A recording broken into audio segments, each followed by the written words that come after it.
Hi అండి, మీ princess రాబియన్. ఈరోజు కథ ఏంటంటే సింధూర హనుమంతుడు కదండి.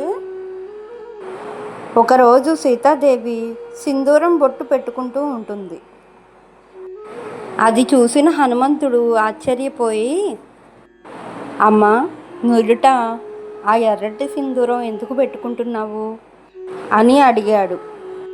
సీతాదేవి నవ్వి, ఆంజనేయ, ఇలా సింధూరం పెట్టుకుంటే మన శ్రీరాముడు ఆయుష్ ఆరోగ్యం పెరుగుతాయి అని సీతాదేవి చెప్పింది. రాముడిపై అమితమైన భక్తి ఉన్న హనుమంతుడు వెంటనే ఒక పెద్ద నిర్ణయానికి వచ్చాడు.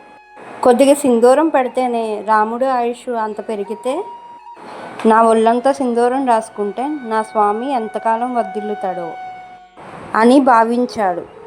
వెంటనే ఒళ్ళంతా ఎర్రటి సింధూరాన్ని పూసేసుకొని శ్రీరాముడి సభకు వెళ్ళాడు.